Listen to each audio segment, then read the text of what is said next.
In perhaps their final visit to Vancouver, the Arizona Coyotes take a bite out of the Canucks with a 4-3 win in overtime. Home team gets a single point, but it should have been two. This is Rink Wide Vancouver.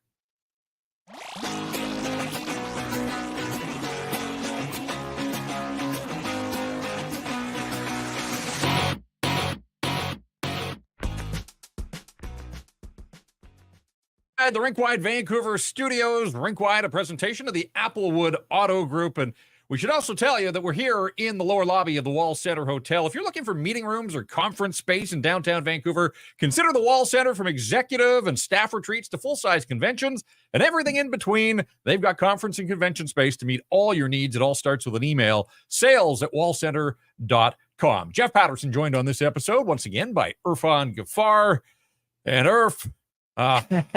Coyote ugly? Maybe that's too easy. That one's way too easy. Yeah.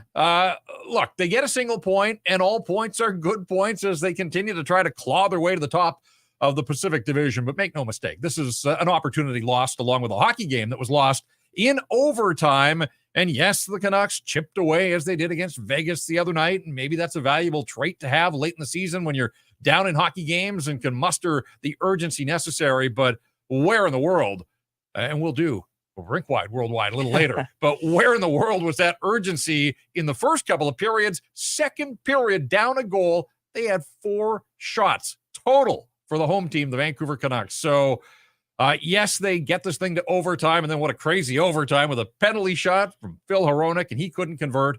And Dylan Guenther on his 21st birthday, a happy birthday for him and his hockey club as the Coyotes skate out of town with a 4-3 victory. Yeah. You look at the team on Monday night and the team tonight, and it was completely night and day, Jeff. I mean, that team on Monday against the Vegas Golden Knights, you and I sat here and I said that team can go toe-to-toe with anyone. That team did not show up against the Arizona Coyotes. That team was outplayed. That team was outworked for most of the game. And in the third period, yes, their skill players were better than the Arizona Coyotes skill players for one period to make the game interesting. But again, when it was all said and done, there were a lot of factors that went into the Vancouver Canucks not winning this hockey game tonight.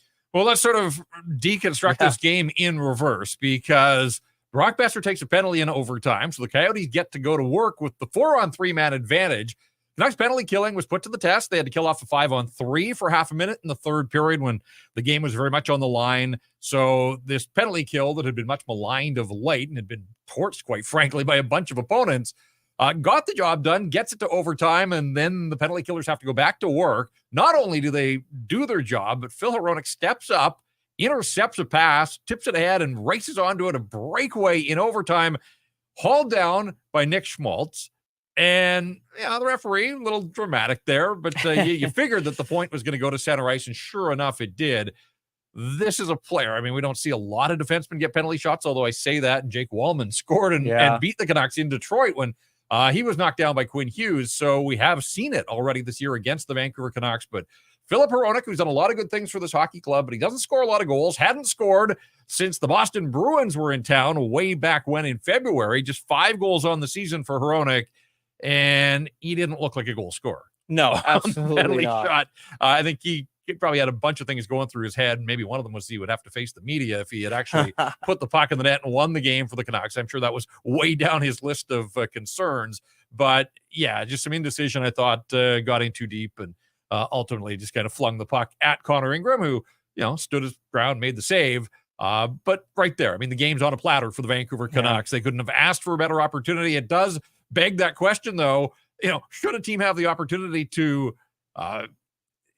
wave off the penalty shot and take the power play? Because the Coyotes were on the power play, but if the Canucks had been able to kill off the remainder there, they would have then gone to work with the man advantage in overtime. Yeah. Can't decline the penalty shot. And unfortunately for Philip Hronek, it didn't work out the way that he had hoped. Well, it's either that, be able to decline the penalty shot and take the power play, or be able to choose who shoots it. Right. And I think that if you're able to do that, maybe things change a little bit as well. But yeah, I think Philip Hronek had a little bit of difficulty. I mean, it was funny. They showed him talking to 4 of his defensive, all the defensemen before the penalty shot. And then obviously Elias Paterson said something to him. JT Miller, I think, swore at him. Must have said something pretty funny to Philip Hronek that, you better score.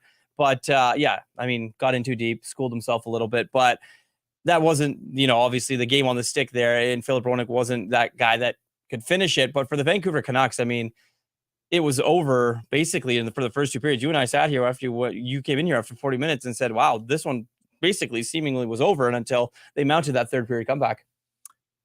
Yeah, look, when you look at the big picture of this day and the way the events unfolded, the Coyotes literally rolled up to Rogers Arena in a moving van, right? Like credit to them for sticking with it and playing hockey amidst all this uncertainty, but there had to be players on that Arizona team that were fielding phone calls from their wives and girlfriends and parents and, wanting to know what's going on and where are they playing and where are they living and all that kind of stuff.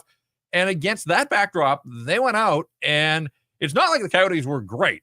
They had 2 shots in the first period. Oh, I know. They played last night in Seattle. They got schooled last night in Seattle, although maybe the final score didn't fully reflect the way the game played. Like, Arizona controlled the game in Seattle, but they got outscored 5-0. This was back-to-back for them with nothing to play for. And again, it begs this question of where is the urgency? We see it in spurts from the Vancouver Canucks, but it wasn't there early the other night against the Vegas Golden Knights. They summoned it, and ultimately they were able to win that hockey game. And yes, they get a single point, as we said here, and we'll update the standings and the race for the top spot in the Pacific Division coming up. But I just go back to that second period. So, nothing doing in the first period. It really was a terrible period of hockey. But the second period, kind of starts the same way. There's not a whole lot going on there. And then the Coyotes get a long-distance shot from Josh Brown. It finds its way in. 1-0. Now you're the Canucks, you're trailing. You know that the Oilers have pummeled the Vegas Golden Knights, so you should have felt a little bit of heat there. And for whatever reason, the Canucks just couldn't get it going in that second period.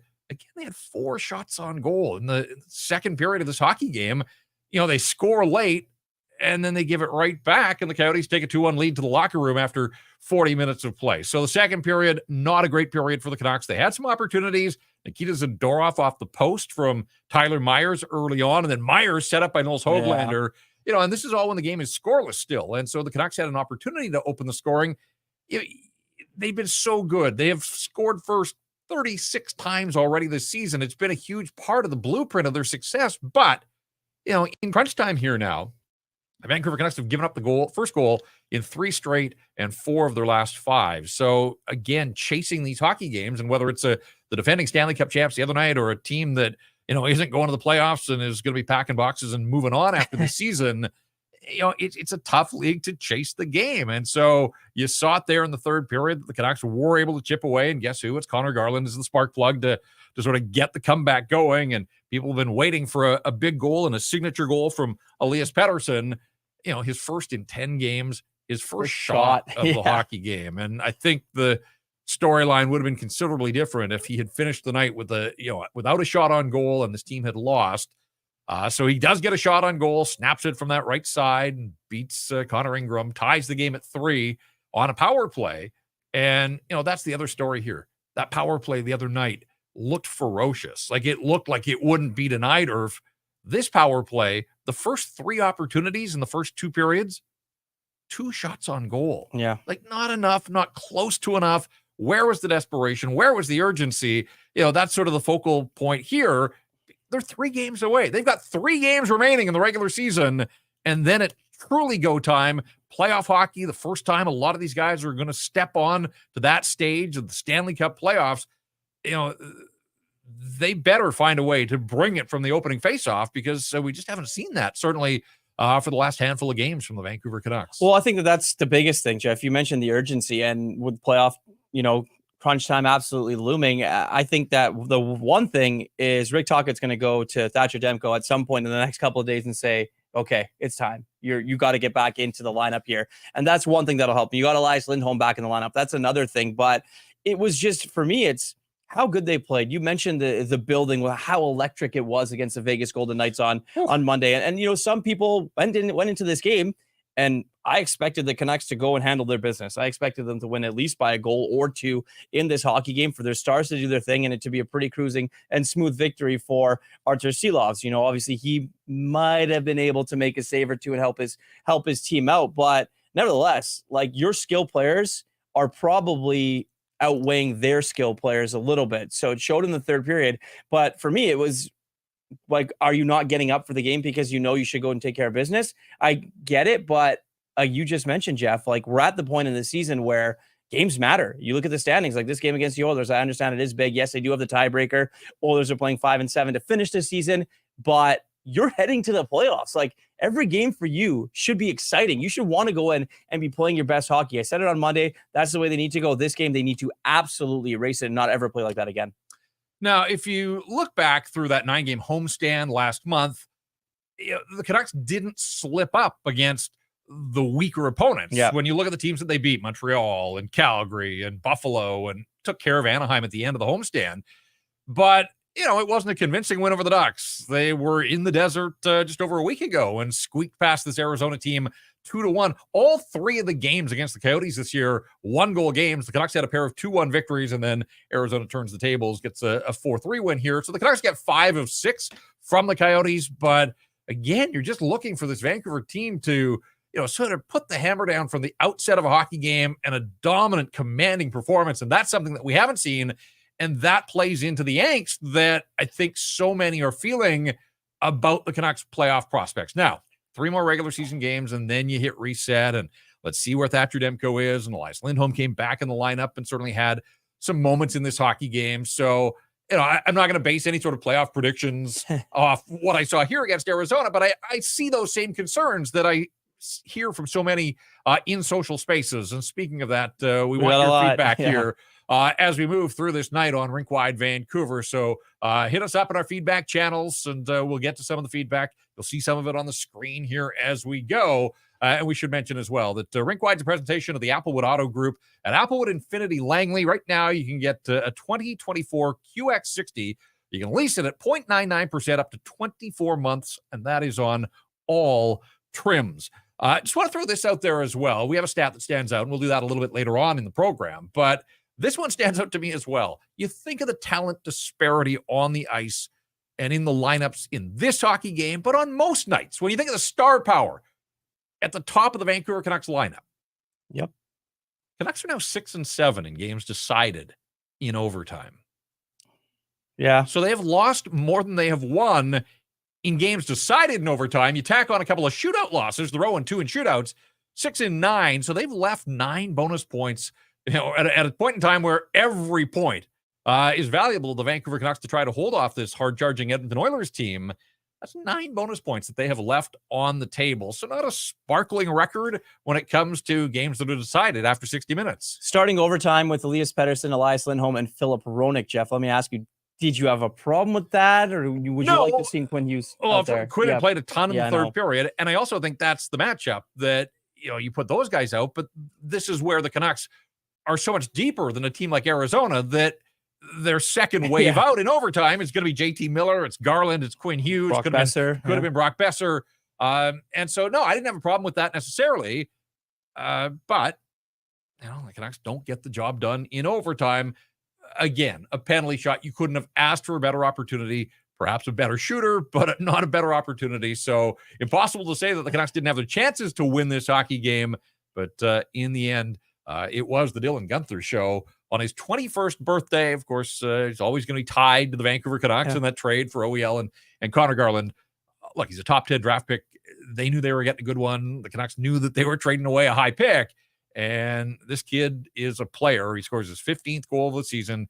He has 3 assists, and he had that shorthanded breakaway that Artur Silovs made. And that was a big save at a point in the game where it looked like maybe the Coyotes were going to run away and hide from the Vancouver Canucks. So it's impossible to say that Silovs didn't make saves in this game, but man, Dylan Guenther's fingerprints all over this victory. And there's going to be a lot more. I mean, just turning 21 today. So a big celebration for him. And Logan Cooley is the guy that finishes it in overtime. And he had a goal and an assist. He set up Guenther for his goal early in the third period. Uncharacteristic Quinn Hughes mistake comes at the end of a 1:55 shift. Hughes started the third period and didn't come off the ice until that Coyote goal that made it 3-1. And we don't see Quinn turn the puck over the way he did there, but some pressure, maybe it was the legs, whatever the case, that was a costly turnover. And it was interesting that Quinn Hughes didn't play a lot for the next 5 or 6 minutes. The Canucks ran into some penalty problems, and so penalty killers took over. But You do wonder if that wasn't the coaching staff, maybe just a subtle message to a guy that I still think is going to be the MVP. And even on a night where he turns the puck over and it winds up in the net, he still had a big night offensively. He reaches, it was milestone night the other night. It was milestone night here, 90 points and then a 91st point for Quinn Hughes. So what an incredible season with 3 games to go. But still, we're just not used to seeing him run into the kind of problems that he did there early in the third period. 21st time in his career he's had 3 assists. So Quinn Hughes, all he does is collect points. Another thing, Jeff, you mentioned that obviously Quinn Hughes being tired and things like that. When you get into the postseason here, when games are tight like that, 2-1, you're looking for a goal, or you're trying to protect the lead. You're going to have a problem with Quinn Hughes playing those length of shifts. Like, I mean, you're going to have to try and I know he tried to get off the ice on the game on that goal there, and he didn't, obviously couldn't get to the bench, but are you going to is it a sense of, I know how incredible he is and things like that, but is it a sense of, for the coaching staff to be able to talk to him and say, you can't be out for that long, even though you want to, and are completely capable of doing it? Yeah, I think just what he means to this hockey club, the amount that he plays, you're going to have to live with the occasional mistake. And there's just so much more good than bad with Quinn Hughes, obviously. And the mistakes, especially the loud ones, Tyler Myers makes that play. People are like, there's Tyler Myers. Quinn Hughes makes that. And we're like, wow, that just never happens to Quinn Hughes. He's so sure of himself. And look, he's on this incredible run right now. I was just doing the math here. He's been in on 9 of the last 15 goals that the Vancouver Canucks have scored in the last 5 games rather. So, he was a huge part of the comeback the other night against Vegas, had his hands all over the comeback in this one as well. They got it to 3-3. They couldn't get the goal that they needed in overtime, and they lose by a score of 4-3. It was Paterson with his 34th of the season, Garland his 19th, and JT Miller with the first Canuck goal of the night, his 36th of the season. We talked a little bit about the Miller goal coming late in that second period in the blue paint. Good work, point shot, and get that traffic, get bodies in front of Connor Ingram. The Garland goal, and he just continues to hold the hot hand here and deal for the Vancouver Canucks. He's up to 19 now against his former team. He's got 3 to go. I hope he gets to 20. He's never been a 20-goal scorer as a member of the Vancouver Canucks. He was a 20-goal scorer in Arizona early in his career, but that was a good shift. They're down. They needed something to happen midway through that third period. Höglander in on it. Hughes gets the second assist, but there was Connor Garland. Puck comes to him, and he makes no mistake. He roofs it past Connor Ingram. Yeah, and the Connor Garland story has become so interesting because of how important of a player he's become for this team. Like, he's depended on. The guy's putting the puck in the net, almost every other night now. And it's going to be interesting in playoff time now with Elias Lindholm back into the lineup, what they decide to do with their lines. And, playing against the Arizona Coyotes, I mean, a lot of people probably had that prop bet of Connor Garland putting the puck in the back of the net. I'm just interested to see how they go and deploy their lines. Is it going to be with JT Miller? Is it going to be with a guy like Elias Lindholm? Is it going to be with Elias Paterson? But the good thing is his trajectory is going up, and he's playing well right now. And a lot of other players on this team should look at Connor Garland and say, these are the types of games, and this is the effort that we need to be putting in on a nightly basis. Well, let's talk about Elias Lindholm and his return to the lineup. We got a sense at practice yesterday that there was a pretty good chance that he was going to play.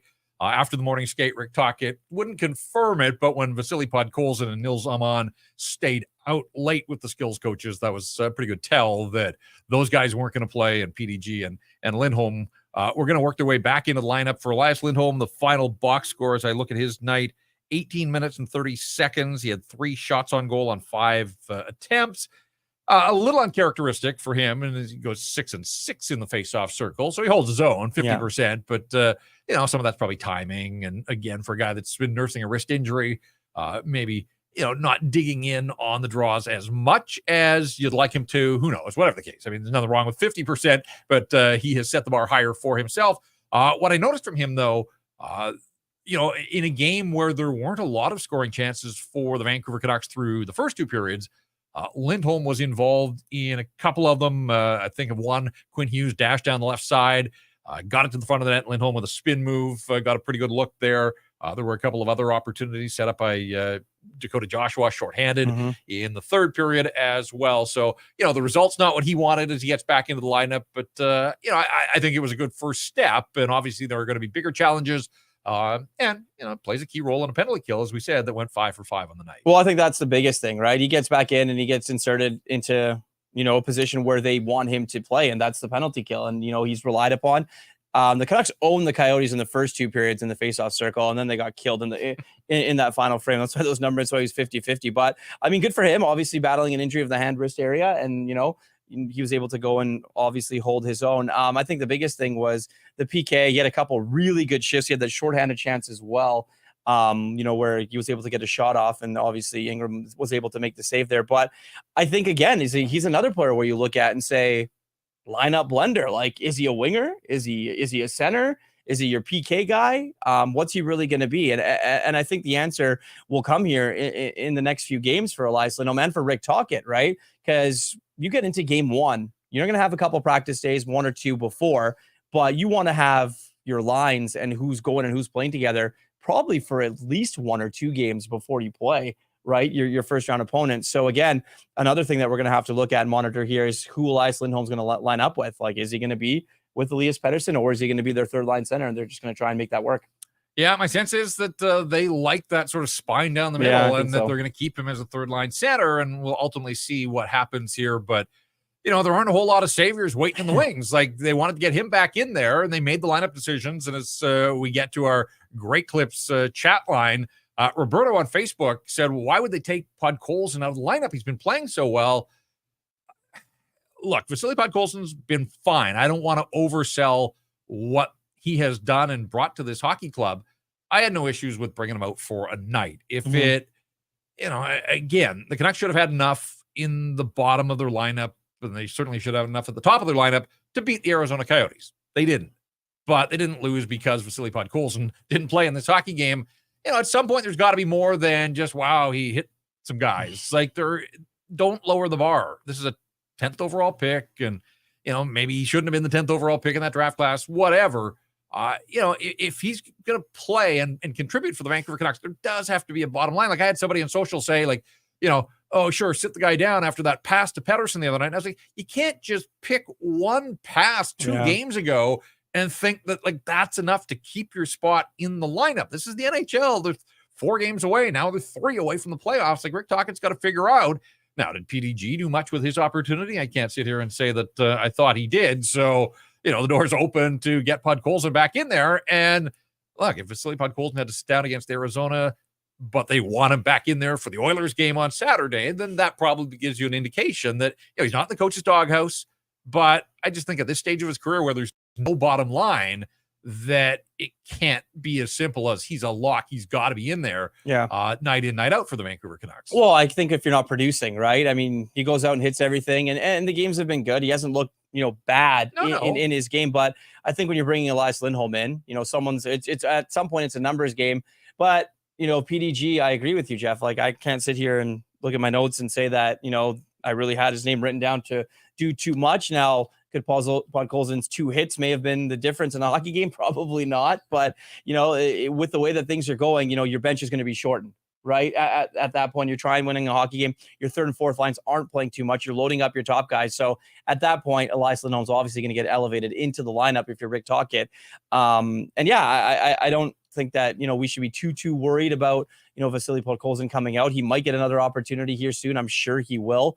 But, someone from our YouTube channel here says you can't play 1 period and expect to win, especially without Demko, which leads me to my next question to you, Jeff. Thatcher Demko.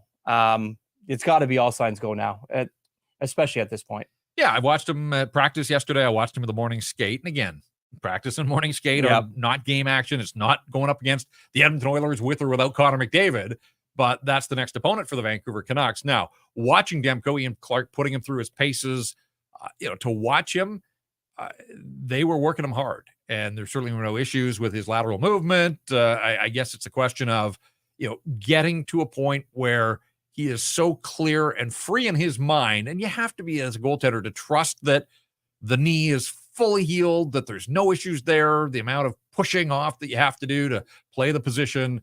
And I think that, they've ramped him back up here slowly. He was on the road trip, out on the ice with the coaches, then practice. And so, we'll see what happens here. I think the Canucks have 2 more practices. I don't think they're getting a day off between now and Saturday. So You would expect that Thatcher Demko would be a full, if he's going to play Saturday, you'd expect that he's a full participant now in practice, facing all the battle drills, traffic in front of the net, all those types of things that you're going to see, trying to replicate game action, because he has not played since March the 9th, that game that he left against the Winnipeg Jets. So if he's good to go, and they still have designs on finishing first, obviously now a lot of that hinges on what happens in Edmonton on Saturday. The Oilers play this Arizona team on Friday. So the Canucks are getting the Oilers on back-to-back and 3 and 4, all of them at home. So there's no travel there, but this compressed schedule. And we've seen this. Like, we saw what the Oilers did to Anaheim the day before Anaheim came here. Like, they absolutely throttled the Ducks. Something tells me that, the Oilers aren't going to miss an opportunity here. And so without Connor McDavid. Yeah, but a pretty good chance that by the time the Canucks roll into Edmonton for the back half of the Hockey Night game on Saturday night, that Edmonton is truly going to be breathing down their neck just 2 points back. The updated standings, Canucks with the single point, 105 points on the season now with 3 games to go. Oilers win. They're up to 101, so they pass the century mark. They're 4 behind the Canucks for the time being, but they have 2 games in hand. They'll spend one of them on Friday, and then they finish up with 3 and 4. They've got 2 left against Arizona. In fact, given this news of the day about the Coyotes packing up and moving, the final game at Mullet, quite possibly, is going to be against the Edmonton Oilers. Can the Coyotes rise up and sort of make some sort of statement in front of their 4,600 fans there on the campus of ASU? We'll find out. And then Edmonton finishes in Colorado. But, who knows what that game will mean to either of those teams, the kind of line. Like, that final night of the regular season, the Canucks are in Winnipeg. But if the game doesn't mean anything, do the Canucks send players? Do they leave them behind? Who knows what Colorado does on the final night of the regular season. So it's really tough to sort of project out just how tough that game is going to be. It is at altitude, and it is back-to-back and 3 and 4. So those are all challenges that exist for this Edmonton Hockey Club. But Oilers are getting closer here, and this Pacific isn't locked down by any stretch, but the Canucks can take a huge step. Canucks magic number now is 3. Any combination of 3 Canuck wins or Oiler losses, the Canucks hold the tiebreaker. So even though Edmonton is 4 behind, really they're 5 behind. They've got to finish in front of the Vancouver Canucks. So Saturday is going to be huge in terms of finishing first in that Pacific Division. We appreciate the feedback, and we'll continue to incorporate your comments as we work our way here through this episode of Rink Wide Vancouver. But keep all of those comments coming on all of our social channels to the Great Clips chat line. It's a presentation of Great Clips, more than 4,400 hair salons throughout the United States and Canada. Great Clips, the world's largest hair salon brand, an official hair salon of the NHL. Salons are locally owned and operated, open 7 days a week. Your time is valuable. Use the Great Clips check-in app. See the wait time, check in on your phone, and get your hair cut when you want to. For more information, check out greatclips.com. Great Clips, it's going to be great. The Vancouver Canucks were not great. Just before we move into the second segment of the program, and we'll get to our Rink Wide Vancouver 3-star selection. We'll have the stat that stands out. We'll incorporate a little more feedback. We'll get to Rink Wide Worldwide as well. And my goodness, the submissions we got there after one call for just letting us know where in the world you're checking this out and following the Canucks and watching the Rink Wide stream. We got a ton of submissions, so we'll check in on a few as we move here through the program. But look, we talk about Thatcher Demko. What about Artur Silovs? Coyotes held to just 18 shots on goal. The Josh Brown one, the first goal, the 1-0 goal in a scoreless game, that one felt like they needed a save, needed a little bit more there. The Kolyachonok goal, like 6 layers of screens there. I know it sneaks in the short side. It doesn't look great, but I have trouble dumping on the goaltender there just because, the Coyotes are trying to take his eyes away. Like, I thought they did a pretty good job, and certainly like nothing he could do on the Dylan Guenther goal. That was the Quinn Hughes turnover. Cooley makes a nice play and sets up Guenther, who doesn't miss. And then, what's Silovs supposed to do on the Cooley goal? What a pass from Guenther through Ian Cole. Like, just threaded the needle, and Cooley there on the doorstep to bang it home. So really, when I look at the 4 goals, I know it's on 18 shots, and so save percentage, that doesn't look so tidy. But really, of the 4 goals, I kind of thought the first one, maybe rebound comes out to the point and a fairly long shot that somehow sneaks through. Yeah, the last couple of games, it's the first one. Right. Yeah. And it was the first one against Vegas. It's the first one here against Arizona. Look, I think the story's been great. He's a guy that came up and is playing well for Abbotsford, but it's time to get your number 1 goalie back into the lineup and playing some games is before you head into meaningful games. I think Rick talking, if I'm not mistaken, Jeff said that they might carry 3 in the playoffs, but I think this might be the last we see of Artur Silovs. The story's been good. He came in and did his job, right? He did exactly what he was asked of and played well in some games. But you look at the last couple, and there's been instances where, you're a team that's not fighting for a playoff spot, but you're fighting to win that top spot in division. You might need a save from your goaltender, and the Canucks didn't get that. Yeah, and just to clarify, Artur Silovs is up on an emergency recall. So the minute that Thatcher Demko is activated, Silovs has to go back to Abbotsford on paper at the very least. The Canucks could then use one of their remaining regular recalls after the trade deadline to bring Silovs back. Like, he wouldn't leave Vancouver, but it's a paper transaction. They have to decide if that's what they want to do. Do they want 3 goaltenders? If Demko is back, can Casey DeSmith just continue his role as the backup? And I think the other thing to keep in mind is Abbotsford's going to play some playoff hockey. Like, what's best for Artur Silovs, who I'm not sure there's a guarantee that he gets the net in Abbotsford, but at the same time, like, how crazy would that be? A guy that's just come up and played NHL games for you, he's going to be a backup if you send him back down to the A in their playoff games. So something tells me that the Canuck organization would probably value the opportunity for Silovs to play meaningful games, playoff games, even if it's at the AHL level. If they had to bring him back up for any reason, first of all, if they have to bring him back up, it probably means the reasons that we don't even want to contemplate at this point. But he's there in Abbotsford. So my hunch, and I don't know, this is just a hunch, that they're going to send Silovs back. I know Tocchet talked about carrying 3, but I'm not sure that he was, I mean, the question was put to him. I don't know how much he's kind of thought all of this through. Yeah. And ultimately those decisions are made. There's cap issues as well if you're carrying extra bodies over these final 3 games. So we'll see how that all plays out. But, they don't have to activate Thatcher Demko now until just before the game on Saturday. So we'll see if he's ready and good to go against the Oilers on Saturday night. That is next up for the Vancouver Canucks. 4-3, the Arizona Coyotes come to town, spoil the party, the Artie party that he suffers his first loss. I know it's another point for him. He's 2-0-1 now, or 3-0-1 rather, on this season. But the OT loss for Artur Silovs and the Vancouver Canucks, who fall to 48-22 and 9 on the season, 105 points. This is Rink Wide Vancouver.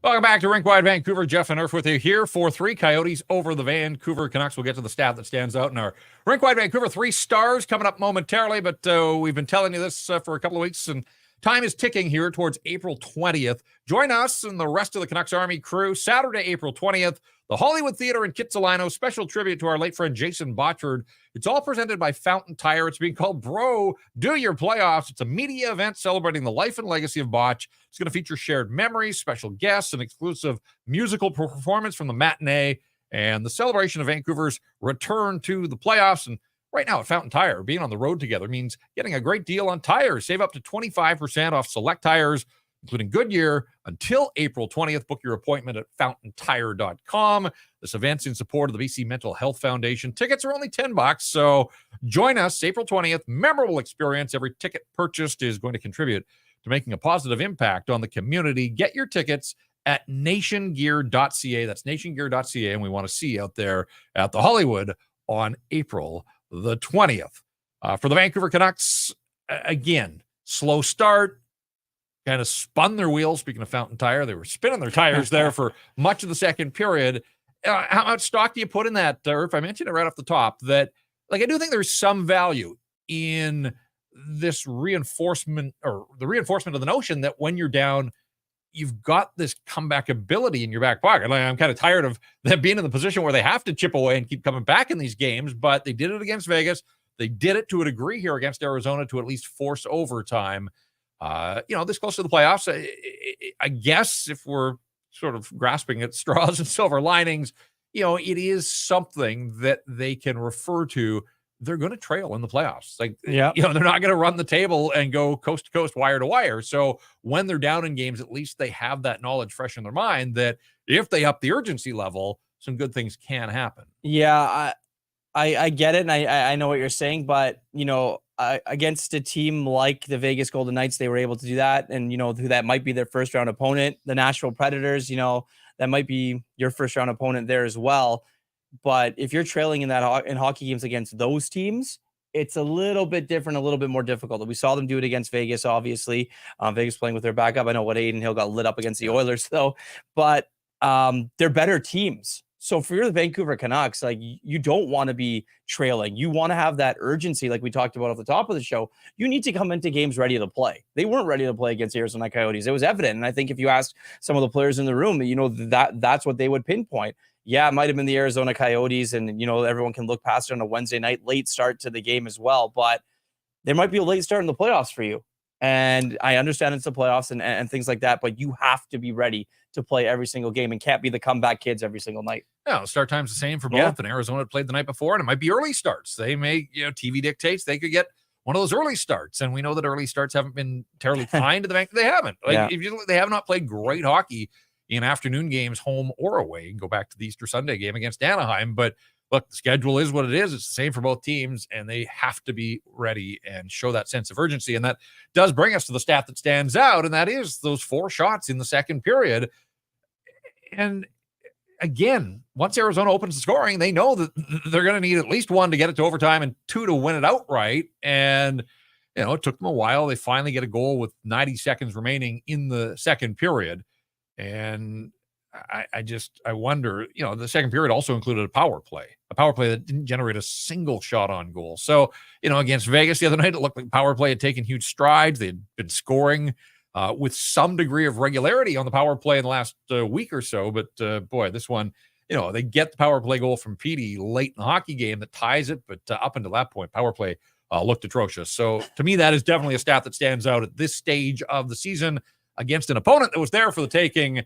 4 shots on goal is the stat that stands out. It's a presentation of Fountain Tire. And as we head further into spring, ask the Fountain Tire experts about their seasonal car care package to keep your vehicle in top shape. Find your nearest service dealer at fountaintire.com.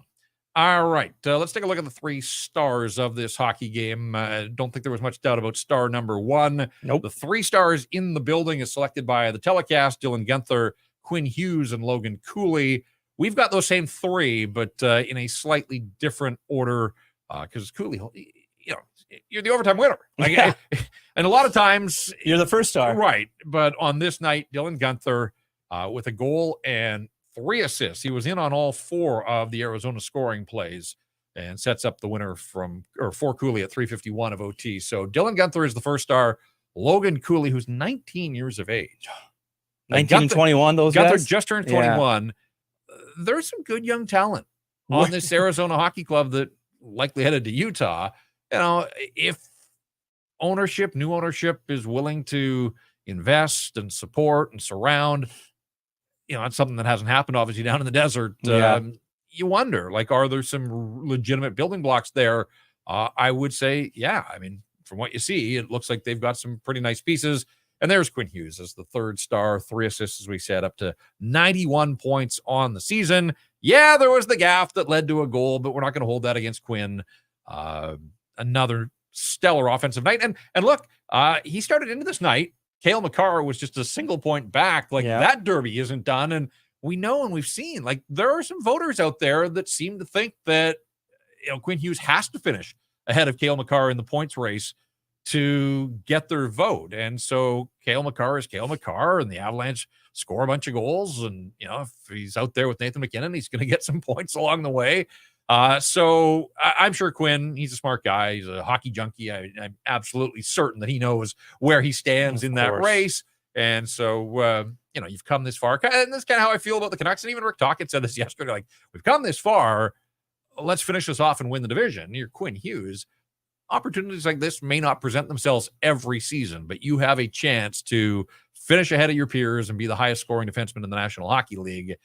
It's right there for him. So a big step in that direction. I know it's about the wins, and I'm sure he would downplay all of this, but you also know that he's this close to the finish line now. So a little bit of breathing room for Quinn Hughes, the third star in this hockey game. The 3 stars are a presentation of Greta Bar, and it's time for another game day hosted by Canucks Army and Sakaris and Price at Greta Bar YVR. Join the crew at our favorite game day watch party spot, Greta Bar YVR, Thursday, April 18th, the season finale. The Canucks in Winnipeg to take on the Jets. Doors are going to open at 4 o'clock. Tickets are $10. Good food, good prizes, and a guaranteed good time.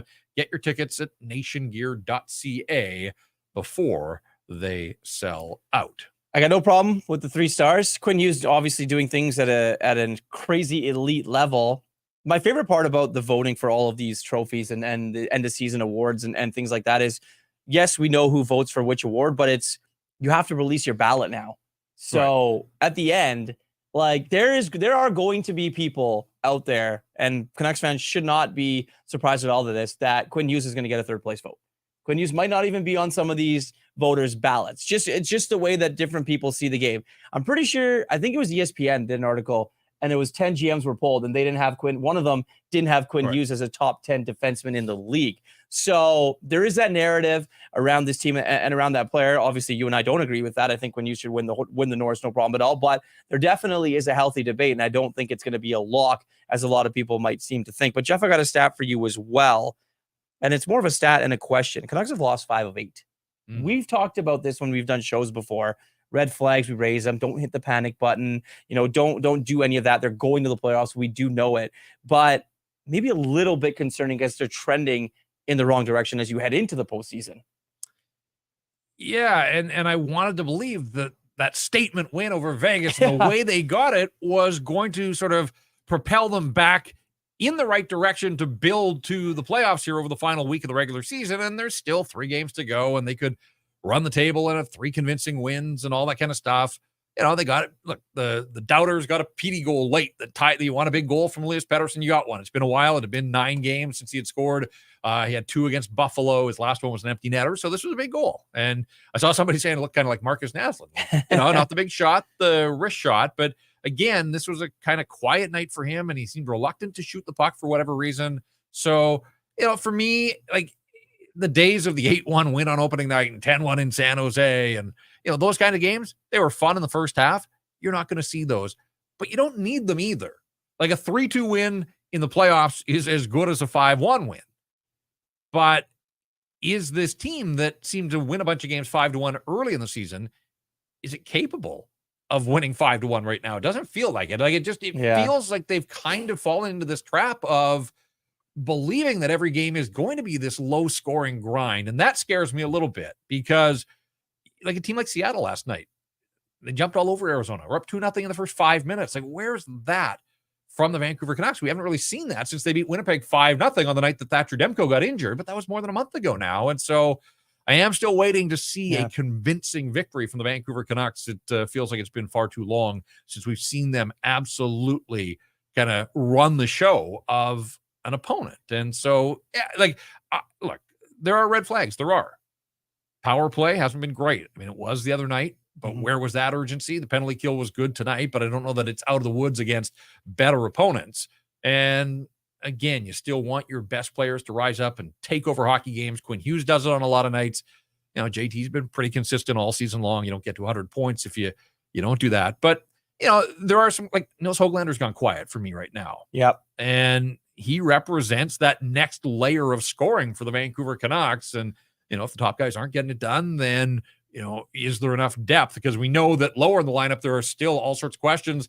Teddy Bluger with the breakaway there, and he got his goal for the month the other night in Los Angeles, but he had another opportunity to, score shorthanded, and didn't happen for him. Pius Suter just in the ultimate slump of slumps now, and the list is pretty long. And we talked about Podkolzin coming out of the lineup because there hasn't been a bottom line for him. So Ilya Mikheyev, and on it goes. So yeah, I mean, there's absolutely some issues around this hockey club, but am I going to read too much into this result against Arizona when they line up for game 1 of the playoffs? No. Yeah. Like, let's find out who their opponent is. Let's see how it all shakes up. And, for me, it's so much about matchups. And obviously, they're drawing a good opponent. I mean, that much we know.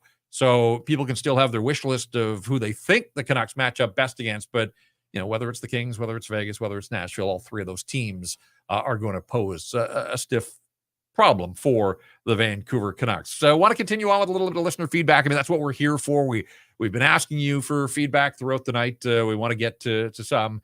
Dan on YouTube says, would the Canucks rather have Dylan Guenther in the lineup or Connor Garland presently?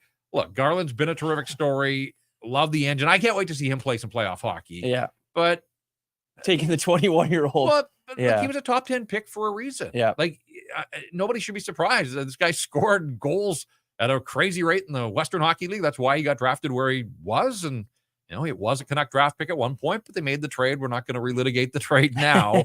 But Connor Garland has turned into a very useful play-driving piece for the Vancouver Canucks. But sure, and that's where you look at, and maybe it's an unfair comparison, but where they were drafted, Guenther was 9th overall, Podkolzin was 10th overall 2 years before that. And here's Guenther scoring a bunch in the National Hockey League, and Vasily Podkolzin can't get into the lineup on a night like this one. So, that's where I'm not expecting Podkolzin to be a 40-goal scorer. No. But, you're drafted 10th overall because you have the skills, you've got the potential. The scouts see things in your game that are going to translate to the National Hockey League, and parts of his game have, but obviously the scoring hasn't been there. Another question on Twitter. This one coming from D Handle. They need to practice getting shots on net. So much possession with so little in the way of shots on goal. But that's kind of been their MO all season. They don't waste a lot of shots. And, JT Miller talked about this at one point that, because they took so many leads to third periods, like if you go back over the course of the season, they've been outshot badly in thirds. A lot of that score effects because they had leads. It's the other team. And as Miller said, like when you're trailing in the third period, you got to get shots every time down the ice. If you have to lead in the third period, you don't have to shoot. You don't have to build. I mean, it'd be great if you could extend your lead, but ultimately it's the other team that has to catch up. And so, I think there are some reasons there, but yeah, I mean, it kind of goes back to this idea that, they had this crazy shooting percentage early on, the PDO, the bounces, everything else, that has sort of caught up with them.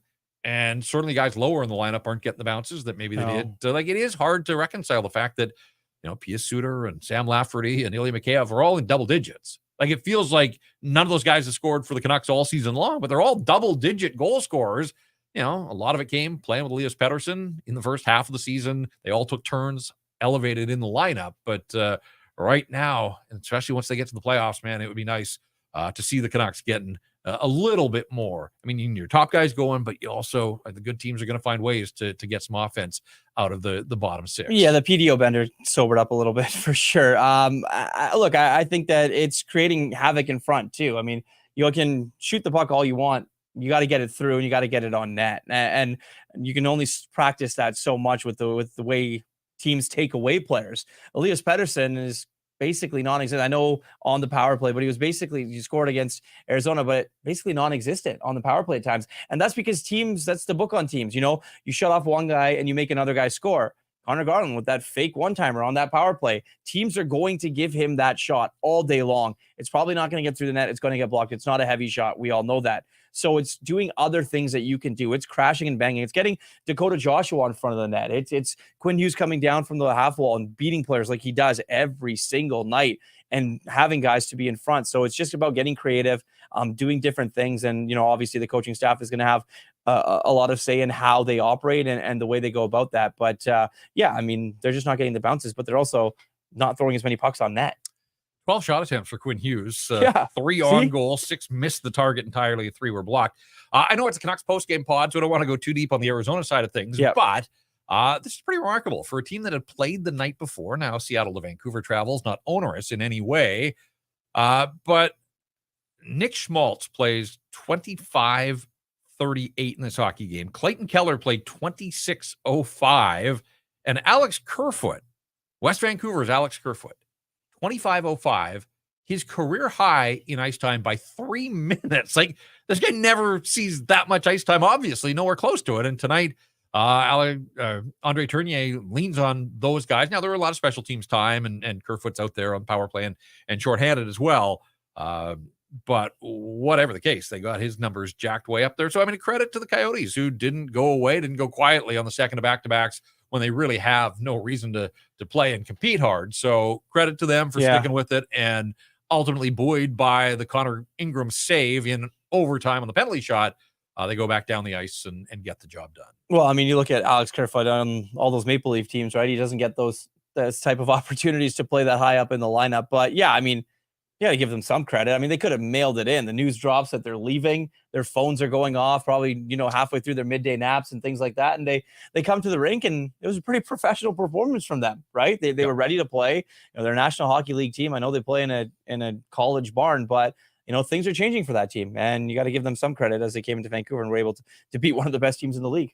Frustrating result, obviously, for the Vancouver Canucks. As we said, all points are good points. The Canucks continue to control their fate. They can win the division if they win out, but in order to do that, that means a win on Saturday in Edmonton against the Oilers. If it doesn't go their way, the Edmonton Oilers can be in a tie with the Vancouver Canucks at the end of the night on Saturday, provided they beat the Coyotes on Friday. So I would imagine that, Stuart Skinner will sit and watch on Friday. They'll keep him ready. Calvin Pickard probably gets the start against the Coyotes on Friday, and then you get Stuart Skinner.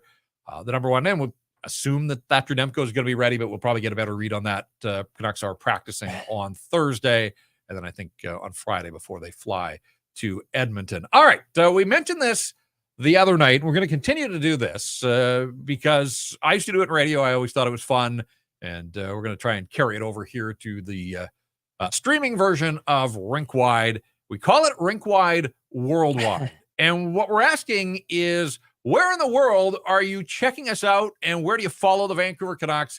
And we want you to drop us a line at our social channels, and you can see them on the screen. Where are you, and what time is puck drop for like this one? It was 7:30 local, which is a little strange and a little late for TV purposes, but what was the start time wherever it is that you are watching the Canucks and consuming Rink Wide? And we're going to build out this map as we go. And after one night and putting out the call, you all responded, and you can see Cabo San Lucas in Mexico. We got somebody checking us out down in Chile. Cabo. Yeah, we've got Swedes. We've got, and I remember this as well from my radio days, there is a strong Canucks fan presence down under in Australia and New Zealand. And you can see on the map, Perth, Australia is represented, Christchurch, New Zealand, all through Asia, Taiwan, Saigon, Beijing as well. We want to add to this map and continue to put pins as we go. So again, I'll say it just so people, if you're checking us out for the first time here, welcome. I don't want to hear like from Joe and Burnaby. I get it. You're not going to make the map, but we want to see the reach. My sort of the thumb rule is a 3-hour drive from Rogers Arena. That's kind of the baseline. So, Kelowna, Seattle, you would make the grade here. No. But if you're drawing a circle, we want to see how far afield, obviously, the reach is of the Canuck brand, Canuck Nation, Rink Wide as well. So I think I saw someone from Antarctica or from it was North Pole, Alaska. North Pole, Alaska. Sorry, which is I looked at the map. North Pole, Alaska is a place, and it's basically suburban Fairbanks. And then tonight, Trevor Evans is just going to give him a quick shout out, watching from the Clark Air Base in the Philippines. Love it. So yeah, that was great. Yeah, saw somebody from Austria. Again, we can't get all the, but we'll continue to build up the map here and just have some fun here as we go through these final 3 games. And obviously, every night on the playoffs, we'll continue to put out the call. So hit us up on social, wherever it is around the world, man. We appreciate you checking us out here. We're having fun with this. This one was maybe not a fun night of hockey, but hopefully a little bit of fun post-game with us here on Rink Wide. That is going to do it for this episode. Next up on Saturday, Farhan's going to be back in the chair. Yep. So we'll give you the night off. You can run wild on a big Saturday night, but I'm sure you'll be checking out the Canucks and the Oilers. And then the home finale, awards night, when the Calgary Flames are in next Tuesday. And then it's on to the season finale in Winnipeg on April 18th. So the end is near when it comes to the regular season. And in years gone by, it would be the end. But, of course, there will be playoff hockey here in Vancouver this year. And so we'll see as the playoff picture starts to work its way into focus over the final week of the regular season. For Irfaan, Gaffar, For all the guys working behind the scenes, Mike and Jacob, Grady helping out as well. My name is Jeff Paterson. Again, we really appreciate your support to try to build something special here for Canuck fans. And we're off to a great start, and you're a huge part of that. So thank you to everyone. And thank you as well to the Applewood Auto Group, our presenting sponsors of Rink Wide Vancouver.